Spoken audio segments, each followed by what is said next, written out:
Anime की शुरुआत में हमें एक मिस्टीरियस आवाज़ सुनाई देती है जो हमें बता रही होती है कि इस दुनिया में 4 ताकतवर क्लैन एग्जिस्ट करती है जिनका नाम शुए, लीग, दैन, जोंग है। स्टोरी आगे बढ़ती है और हमें 2 इमोर्टल्स को दिखाया जाता है जो चेस खेल रहे होते हैं और आपस में बातें कर रहे होते हैं। उनमें से एक बता रहा होता है कि 100 साल पहले उसकी मदद एक इंसान ने की थी और उसने उस इंसान को वादा किया था कि जब भी कोई उसके परिवार में से ब्लैक एसेंस को जलाएगा तो वह उसे अपना स्टूडेंट बना देगा। सीन शिफ्ट होता है और हमें प्रेजेंट टाइम में दिखाया जाता है कि 3 सालों से कोई ब्लैक एसेंस को जला रहा होता है, पर जब भी इमोर्टल उसे देखने के लिए जाता है तो वहाँ उसे कोई भी नहीं मिलता, जिससे इमोर्टल परेशान हो गया है। फिर हमें एक बच्चे को दिखाया जाता है जिसका नाम यूता है, पर तभी उसके आसपास लाइटनिंग स्ट्राइक होने लगती है जिससे वह घबरा जाता है और इधर-उधर दौड़ने लगता है। दूर से गांव वाले उसे देख रहे होते हैं और आपस में बातें बना रहे होते हैं, पर गांव का मुखिया उन्हें चुप करा देता है। फिर हमें उस पहाड़ को दिखाया जाता है जो पूरी तरह से तबाह हो गया है। यूता फिर हार मान लेता है और ब्लैक एसेंस को बुझा देता है, पर तभी बादलों में से आवाज़ आती है कि ब्लैक एसेंस बच्चों की खेलने की चीज़ नहीं है, जिसे सुनकर यूता पूरी तरह से हैरान हो जाता है और पूछता है कि आप कौन बोल रहे हैं। बादलों में से वही इमोर्टल निकलता है और अपना नाम ली बताता है।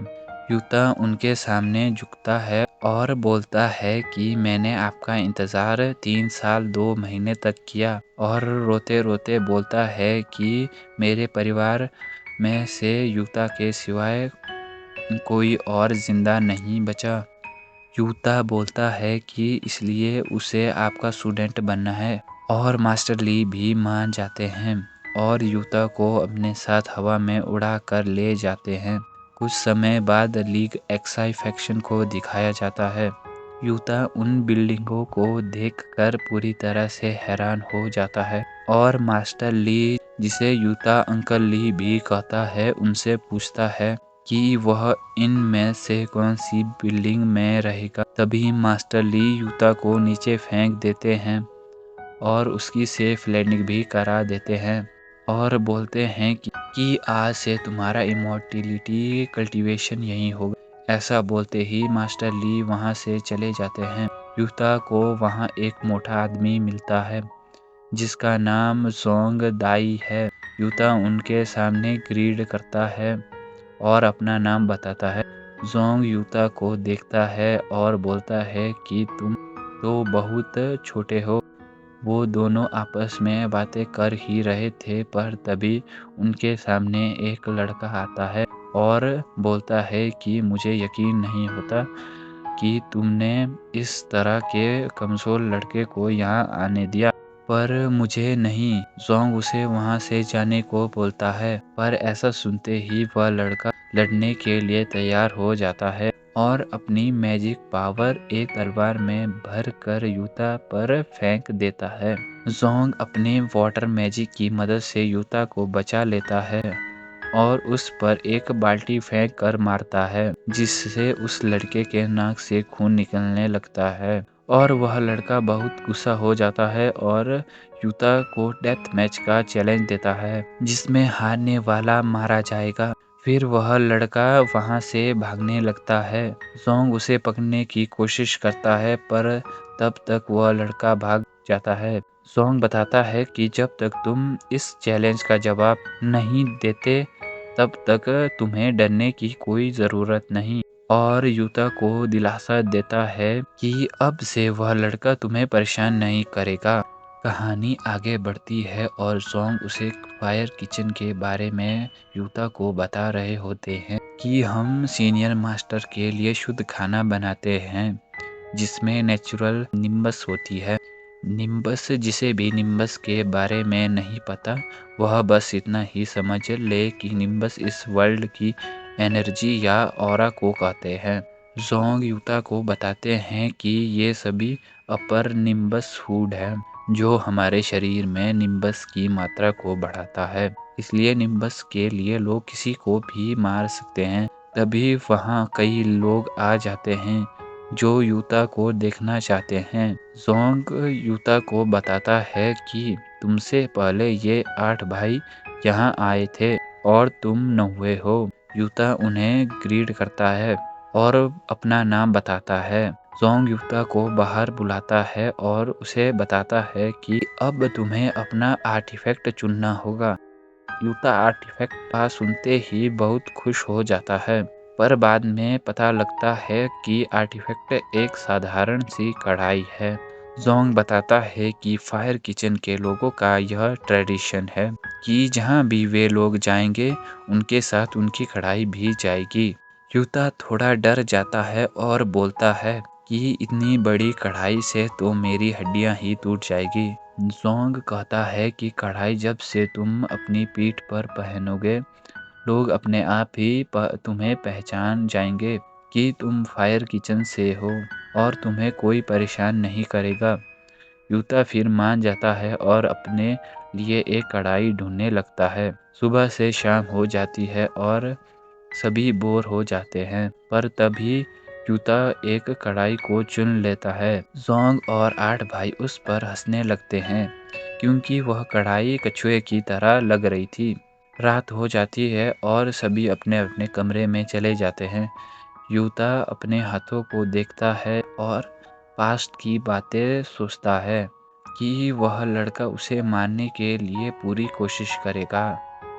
इसलिए अब से यूता को भी स्ट्रांग बनना होगा। फिर यूता सोने ही जा रहा था और तभी बाहर से उसे आवाज़ें सुनाई देने लगती है, जिसे देखने के लिए यूता बाहर जाता है और हम देखते हैं कि वहाँ ज़ोंग और 2 भाई पागलों की तरह खाना खा रहे थे। ज़ोंग यूता को देख लेता है और उसे भी अंदर खींच लेता है। यूता भी उनके साथ शामिल हो जाता है। फिर वे सभी स्पिरिट फूड खाने लगते हैं। यूता स्पिरिट फूड खाकर थक जाता है। उनमें से एक भाई यूता को बोलता है कि तुमने अभी अभी कल्टीवेशन शुरू किया है। स्पिरिट फूड खाकर तुम्हें कल्टीवेशन करने में मदद मिलेगी। पर ज़्यादा स्पिरिट फूड को खाने से यूता की बॉडी हीटअप हो जाती है। फिर यूता अपने सर को पानी में डाल देता है, जिससे उसे राहत मिलती है। रात से सुबह हो जाती है। यूता फिर कल्टीवेशन कर रहा होता है। यूता को कल्टीवेशन करते हुए कुछ दिन बीत जाते हैं। फिर यूता को भूख लगने लगती है। यूता चावल को खाने के लिए कढ़ाई में पकाने लगता है। कुछ देर बाद कढ़ाई ग्लो करने लगती है और चावल भी ग्लो करने लगते हैं। यूता उसे खा लेता है, जिससे वह फर्स्ट लेवल कल्टीवेशन पर पहुंच जाता है। फिर हमें दिखाया जाता है कि यूता सभी को ग्लोइंग राइस के बारे में बता रहा होता है। सभी भाई उस पर हंसने लगते हैं और बोलते हैं कि ग्लोइंग राइस जैसी कुछ नहीं होता। कोई भी आइटम ग्लो नहीं होता जब तक उसे रिफाइन ना किया जाए। और यूता, तुम जिस लेवल पर हो, रिफाइनिंग करना नामुमकिन है, पर तुम रिफाइनिंग करना सीख जाओगे। फिर एक भाई यूता को बताता है कि रिफाइनिंग 3 तरह की होती है। पहला पोशन रिफाइनिंग, जो उनके फार्मूला को इम्प्रूव करने के लिए। दूसरा वेपन रिफाइनिंग, जो वेपन को स्ट्रॉन्ग बनाती है। तीसरा स्पिरिचुअल रिफाइनिंग, जो बहुत रेयर स्किल है, जो कम ही लोगों के पास होती है। स्पिरिचुअल रिफाइनिंग के लिए लाइफ एनर्जी को एक आइटम में डाला जाता है। इससे आइटम ग्लो करने लगती है और जितनी बार रिफाइनिंग करोगे उसकी पावर उतनी ही बढ़ जाएगी। और यूता सोच रहा होता है कि शायद उसका राइस रिफाइन था और कहता है कि अगर ऐसा है तो वह लकी है और किसी को नहीं बताएगा कि उसके पास एक डिवाइन इंस्ट्रूमेंट है। दूसरी तरफ बाहर शुबो उसका इंतज़ार कर रहा होता है। यूता फिर बोलता है कि शुबो बस दूसरे लेवल पर ही है और मैं आसानी से उसके लेवल पर पहुंच जाऊंगा। यूता ट्रेनिंग करने लगता है। धीरे धीरे यूता स्पिरिचुअल एनर्जी को कंट्रोल करने लगता है। उसे ऐसा करते करते कुछ दिन बीत जाते हैं। फिर हमें यूता की चीख सुनाई देती है और हमें दिखाया जाता है कि यूता एक तलवार को ग्लो करने में कामयाब हो गया है। तभी वह कढ़ाई ग्लो करने लगती है और यूता हवा में उड़ जाता है। फिर यूता की लाइफ एनर्जी उस कढ़ाई में जाने लगती है। फिर यूता जमीन पर गिर जाता है और देखता है कि उसके कई बाल सफेद हो गए हैं, जिससे यूता घबरा जाता है और उस कढ़ाई को ब्लेम करने लगता है। जोंग बाहर से उसे आवाज देता है और बोलता है कि तुम्हें इतनी जल्दी नहीं करनी चाहिए और बाहर आ जाओ। यूता फिर बाहर आ जाता है और पागलों की तरह चिल्लाने लगता है और बोलता है कि मैं उस लड़के को मार दूंगा। यूता उसे इधर उधर ढूंढने लगता है। जोंग उसे शांत करा देता है और बोलता है कि शुबो कुछ दिनों से गायब हो गया है, शायद वह यहाँ से भाग गया है। यूता उदास हो जाता है और बोलता है कि उसके साथ मेरी लाइफ एनर्जी भी चली गई और मैं जल्दी ही मर जाऊंगा। फिर एक भाई बोलता है कि मार्केट में एक पिल मिल सकती है जो इंसान की लाइफ एनर्जी को 1 साल बढ़ा सकती है। यूता उसे सुनकर खुश हो जाता है। फिर हमें अगले सीन में हमें हू क्लैन मेडिकल पेविलियन को दिखाया जाता है, जहाँ पर बहुत भीड़ होती है। पेविलियन वाले उन्हें वहाँ से जाने को बोल रहे होते हैं। यूता भी वहीं होता है, पर कुछ लोग यूता को बाहर निकाल देते हैं। यूता अपने स्पिरिट स्टोन को देखता है और बोलता है कि ये उस पिल के लिए शायद इनफ नहीं है। पीछे से यूता को कोई धक्का मारता है और यूता के स्पिरिट स्टोन नीचे गिर जाते हैं। यूता उसे उठाने ही वाला था, पर तभी वहाँ शुबो आ जाता है। शुबो बोलता है कि तुम फाइनली फायर किचन से बाहर आ गए हो, अब तुम्हें मरने से कोई नहीं बचा सकता। यूता भी लड़ने के लिए तैयार हो जाता है और बोलता है कि मैं भी तेरा ही इंतजार कर रहा था। यूता शुबो पर हमला करने ही वाला था, तभी शुबो के पीछे से 2 सुपरवाइजर डिपार्टमेंट के सीनियर आ जाते हैं। यूता उन्हें देखकर डर जाता है और वहां से भाग जाता है।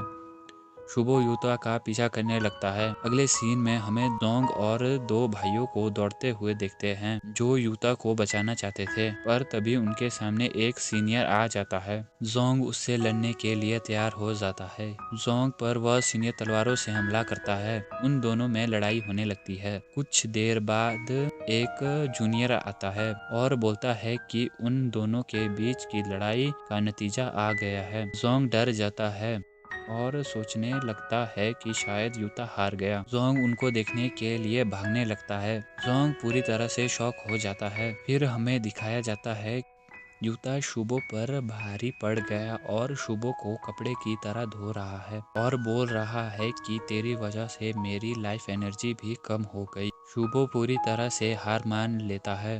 सभी उन्हें देखकर हैरान हो जाते हैं और एक सीनियर मास्टर बोलता है कि इस लड़के ने अभी अभी कल्टीवेशन शुरू ही किया है, तो इसने शुबो को कैसे हरा दिया। शुबो बुरी हालत में बोलता है कि सीनियर ब्रदर, ये लड़का तीसरे लेवल पर है। सभी यूता को हैरानी से देखने लगते हैं। वो 2 भाई यूता को शाबाशी देते हैं और वे सीनियर वहाँ से चुपचाप चले जाते हैं। एक भाई यूता से पूछता है कि क्या तुम्हें वह पिल मिल गई। यूता उन्हें मना कर देता है। तभी वहाँ अनाउंसमेंट होने लगती है जो बोल रहे थे कि एडवांसमेंट ट्रायल कुछ समय बाद शुरू होने वाला है।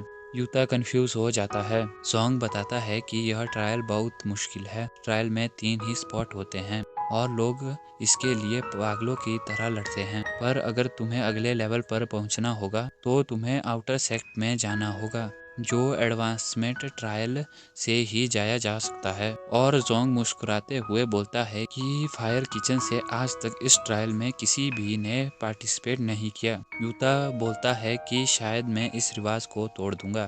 फिर हमें फायर किचन को दिखाया जाता है जो कुछ दिनों से बंद है। बाहर 2 लोग आपस में बातें कर रहे होते हैं कि यहाँ तो हमेशा शोर शराबा होता था, तो आज यहाँ इतनी शांति कैसे। और उन्होंने गेट पर भी ताला लगा रखा है। सीन शिफ्ट होता है और हमें एक मिस्टीरियस प्लेस को दिखाया जाता है जहाँ कई कल्टीवेटर इकट्ठा हुए हैं और उनमें से एक कल्टीवेटर बोलता है कि मैं अपनी पूरी जान लगा दूंगा इस स्पॉट के लिए।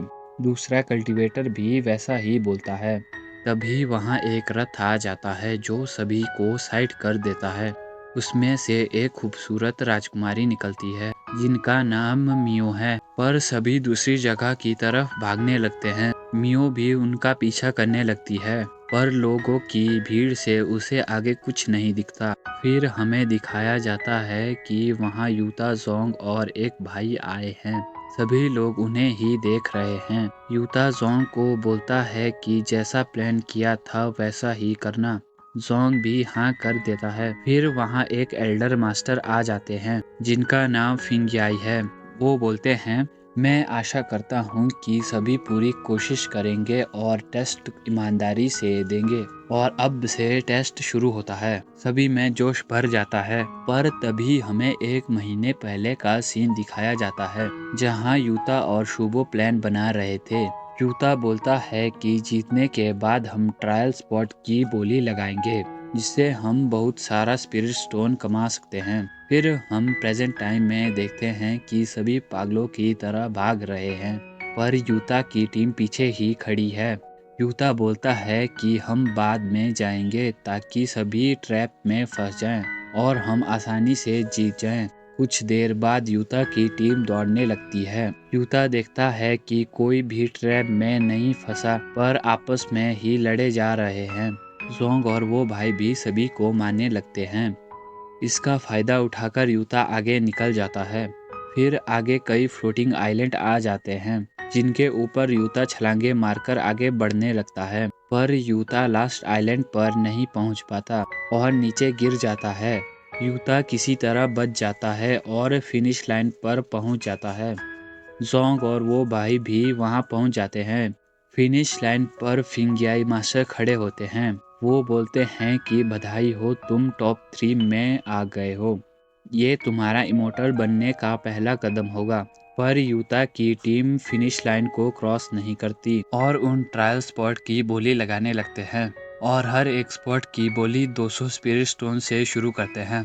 सभी लोग हैरान हो जाते हैं और बोलते हैं कि तुम हमें लूट रहे हो। यूता बोलता है कि यही तुम्हारा आखिरी चांस है आउटर सेक में जाने का, पर तभी फिंगयाई मास्टर उन्हें ऐसा करने से रोकने लगते हैं। यूता बोलता है कि आपके किसी भी रूल बुक में ऐसा नहीं लिखा कि हम ट्रायल स्पॉट की बोली नहीं लगा सकते, जिसे सुनकर मास्टर चुप हो जाते हैं। फिर सभी लोग बोली लगाने लगते हैं और तभी मियो 10 गुना बोली लगा देती है, जिसे सुनकर यूता खुश हो जाता है और मियो को आगे जाने देता है। दूसरा स्पॉट भी बिक जाता है और तीसरे स्पॉट में यूता खुद चला जाता है। कुछ दिनों बाद हम देखते हैं कि मास्टर ली ने यूता को लटका दिया है और बोलते हैं कि मुझे सब पता चल गया है कि तुमने ट्रायल टेस्ट में क्या कांड किए हैं। यूता मास्टर ली से माफ़ी मांगने लगता है। मास्टर ली यूता को माफ़ कर देते हैं, पर अपने साथ सारे स्पिरिट स्टोन ले जाते हैं। फिर यूता नीचे गिर जाता है। तभी वहाँ एक सीनियर आ जाता है और यूता से पूछता है कि तुम ठीक हो।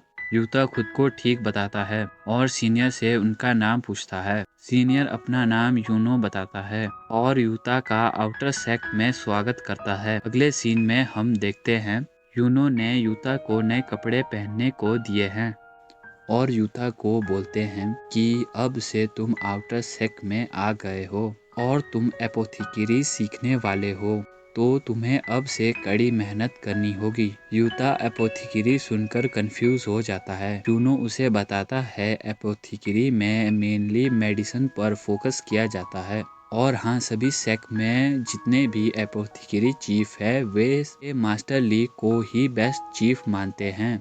यूता इम्प्रेस हो जाता है और कहता है कि मैं लाइफ एनर्जी बढ़ाने वाली पिल रिफाइन करूंगा। यूनो उसे सुनकर हंसने लगता है और कहता है कि तुम जब एपोथिकरी बन जाओगे तो तुम ऐसी पिल को देखोगे भी नहीं।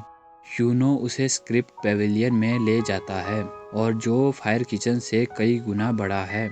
यूनो बताता है कि बिगिनर को पहले बेसिक प्लांट की नॉलेज होनी चाहिए और फिर उसे 10 मोनूमेंट एग्ज़ाम पास करने होंगे, तब जाकर वो अगले लेवल पर पहुंच पाएगा। यूता ऊपर रखे स्क्रोल का पूछता है। यूनो कहता है कि वे सीक्रेट स्क्रोल है जिनमें इन्फॉर्मेशन अनकम्प्लीट है, इसलिए उन्हें कोई यूज़ नहीं करता। कुछ दिनों बाद लाइब्रेरी में एक बंदा गुस्से में होता है और वहाँ काम करने वाले को भी याद नहीं कि वह कहाँ रखा है। यूता उस स्क्रॉल की लोकेशन बता देता है, जिससे वह खुश हो जाता है। सभी यूता से स्क्रॉल की लोकेशन पूछने लगते हैं। फिर यूता करेक्टली सबको बता देता है। सभी यूता से इम्प्रेस हो जाते हैं।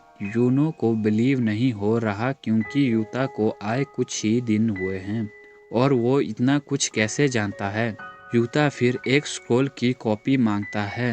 वर्कर उसे देखकर शॉक लग जाता है क्योंकि Utah undying life forever technique practice करना चाहता है। वर्कर बताता है कि ये स्क्रॉल अनकम्प्लीट है और जितनी भी नॉलेज है उसे भी प्रैक्टिस करना बहुत मुश्किल है। इसे प्रैक्टिस करते हुए तुम्हें ऐसा दर्द होगा जैसे तुम्हारी हड्डियां कोई तोड़ रहा हो और तुम्हें बहुत भूख लगने लगेगी। यूता इस सब के लिए रेडी है। सुबह यूता उस स्क्रॉल को पढ़ने लगता है। चैंग उसे देख लेता है। यूता उससे बचकर भागने लगता है, पर गलती से एक मॉन्यूमेंट में चला जाता है जहां स्टूडेंट टेस्ट दे रहे होते हैं। यूता कहता है कि वो बच गया। तब यूता को बताया जाता है कि टेस्ट शुरू होने वाला है। यूता कहता है कि चैंग बाहर ही होगा और टाइम पास के लिए टेस्ट ही दे दूं। उसे बताया जाता है कि पहले उसे सिंबल ड्रॉ करना होगा। दूसरी तरफ एक और मॉन्यूमेंट में जो का सभी वेट कर रहे होते हैं। यूता जैसे ही सिंबल ड्रॉ करता है, टेस्ट शुरू हो जाता है। यूता को बताया जाता है कि उसे प्लांट पीसेस को करेक्टली जोड़ना होगा जैसे वे ओरिजिनली थे, और एक टाइम लिमिट में जितने प्लांट को जोड़ोगे उन्हें काउंट किया जाएगा। वो तुम्हारा स्कोर होगा। यूता के लिए कोई प्रॉब्लम नहीं क्योंकि वो सारे प्लांट को स्टडी कर चुका है। यूता बहुत सारे प्लांट को जोड़ने लगता है। उसे बताया जाता है कि टाइम कम है। यूता थक जाता है पर हार नहीं मानता। दूसरी तरफ जो एनिमल बोन को जोड़ रही होती है और टेस्ट के बाद बाहर आ जाती है। सब लोगों का ध्यान जो पर होता है। यूता को कोई निकलते नहीं देखता। बाहर यूता को मियो मिल जाती है और मियो कहती है कि तुम भी जो को देखने आए हो, और बताती है कि जो मॉन्यूमेंट विन करेगा उसका सिंबल मॉन्यूमेंट पर नजर आएगा। सब लोग वेट कर रहे होते हैं। जो का सिंबल एक बेस होता है जो 10 में से 9 मॉन्यूमेंट पर दिख रहा होता है, और अगर उसने 10वें मॉन्यूमेंट को भी विन कर दिया तो ये वो काम होगा जो कोई 1000 साल से नहीं कर पाया। सभी लोग शॉक हो जाते हैं। ऐसा इसलिए क्योंकि लास्ट मॉन्यूमेंट पर टर्टल बना हुआ है। सीन शिफ्ट होता है और हम एक बूढ़े चीफ को देखते हैं जो मास्टर ली और नामी के साथ बैठे हुए हैं, और नामी कहती है कि हजारों सालों में कोई भी 10 मॉन्यूमेंट को जीत नहीं पाया, पर अब जाकर कोई इतना क्लोज आ पाया है। और बूढ़ा चीफ भी कहता है कि जो काफ़ी टैलेंटेड है, जिसने 9 मॉन्यूमेंट को जीत लिया है। सीन शिफ्ट होता है और हम जो को देखते हैं जो टर्टल सिंबल को देखकर पूरी तरह से हैरान हो गई है। दूसरी तरफ यूता मज़े में बोलता है कि क्या कारीगरी है। कुछ लोग बोल रहे होते हैं कि कितना बदसूरत कॉकरोच है, पर मियो को टर्टल सिंबल क्यूट लगता है। यूता भी बोलता है कि मुझे भी ऐसा ही लगता है। कि वहाँ जिन की एंट्री होती है जो जूनियर सिस्टर को बधाई देने लगता है, पर जो दोबारा मॉन्यूमेंट में चली जाती है। जिन समझ रहा होता है कि जो गुस्सा है क्योंकि वो लेट हो गया, पर जो दोबारा टेस्ट देने जाती है। टेस्ट खत्म हो जाता है और जो इम्प्रेस हो जाती है क्योंकि किसी ने उसका 7000 का स्कोर तोड़ दिया। पर जो हैरान होती है और सोचती है कि उस टर्टल ने कितना स्कोर किया होगा। जो लगातार 7 दिनों तक टेस्ट देती है, तब भी वो टर्टल को हरा नहीं पाती। सभी लोग बोलते हैं कि यह टर्टल कोई बूढ़ा चीफ होगा, पर यूता सोचता है कि क्या मैं इन्हें बता दूं कि वो टर्टल कोई और नहीं मैं ही हूँ। पर तभी जिन अनाउंस करता है कि जो भी उस टर्टल को जिंदा या मुर्दा पकड़ेगा उसे मैं बहुत बड़ा इनाम दूंगा। यूता डर जाता है और छुपने लगता है। कुछ लोग टर्टल की तारीफ कर रहे होते हैं पर जिन उन सबको पीटने लगता है और बोलता है कि जो भी उस टर्टल को सपोर्ट करेगा उसका हाल यही होगा। पर मियो बोलती है कि लिटिल टर्टल ईमानदारी से जीता है। जिन पीछे देखता है पर उसे वहाँ कोई नहीं मिलता क्योंकि यूता मियो को अपने साथ ले गया है और बोलता है कि तुम्हारा दिमाग खराब हो गया है जो उनके सामने ऐसा बोल रही हो। फिर मियो बोलती है कि तुम नहीं समझोगे मेरी फीलिंग को। मैं एक नोबल फैमिली में पैदा हुई हूँ जहाँ सब टैलेंटेड है पर मैं नहीं। मुझे आउटर सेक में जाने के लिए भी तुम्हारी मदद लेनी पड़ी। इसलिए मैं लिटिल टर्टल को पसंद करती हूँ जिसने अपनी मेहनत से बिग सिस जो को हराया है और मैं उससे इंस्पायर हुई हूँ। इसलिए कुछ भी हो जाए मैं उसे ही सपोर्ट करूँगी। यूता अपनी तारीफ सुनकर ब्लश करने लगता है। फिर हमें अगले दिन का सीन दिखाया जाता है जहाँ यूता के घर मियो आई है जो अपने साथ टेस्टी मिठाइयाँ लाई है। यूता के मुंह में पानी आ जाता है और वो मिठाइयाँ खाने लगता है। मियो उसका घर देखने लगती है और कहती है कि तुम तो बड़े पढ़ाकू हो जो इतनी सारी किताबें अपने घर पर रखी है। जिससे मियो को यूता पर शक होने लगता है और बोलती है कि क्या तुम ही वो लिटिल टर्टल हो। यूता उसे सुनकर खांसने लगता है। तब मियो उसे पानी पीने को देती है। फिर वो दोनों फाउंडेशन इस्टेब्लिशमेंट के बारे में बातें करने लगते हैं। मियो बताती है कि फाउंडेशन इस्टेब्लिशमेंट करने से कल्टीवेटर की लाइफ एनर्जी बढ़ जाती है जिसे सुनकर यूता उसके बारे में और भी पूछने लगता है। मियो बताती है कि फाउंडेशन इस्टेब्लिशमेंट 3 तरह की होती है जिसमें अर्थ और हेवनली इस्टेब्लिशमेंट करना काफ़ी मुश्किल है क्योंकि उसके लिए रेयर ट्रेजर की ज़रूरत होती है।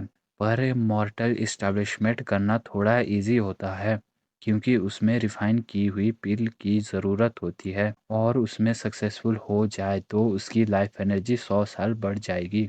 यूता उसे सुनकर ज़्यादा ही एक्साइटेड हो जाता है और मियो का हाथ पकड़ लेता है जिससे मियो शर्माने लगती है। सीन शिफ्ट होता है और हम बूढ़े चीफ को गुस्से में देखते हैं और वो कहता है कि जो कैसे हार सकती है। पक्का उस टर्टल ने टेस्ट में चीटिंग की है। हमें इसके बारे में तहकीकात करनी चाहिए। फिर हम 10 मॉन्यूमेंट को देखते हैं जिनमें से 5 मॉन्यूमेंट पर टर्टल सिंबल बना हुआ है और लोग आपस में बातें बना रहे हैं कि कुछ ही समय बाद वो टर्टल सभी मॉन्यूमेंट को विन कर लेगा जिससे जिन भड़क जाता है और सभी को चुप रहने को बोलता है। फिर हमें दिखाया जाता है कि यूता ने 9 मॉन्यूमेंट को जीत लिया है और वो रात को 10वें मॉन्यूमेंट में टेस्ट देने के लिए जा रहा है। जिन और कुछ लोग मॉन्यूमेंट के पास ही छुपे हुए हैं ताकि वो टर्टल को दबोच पाए।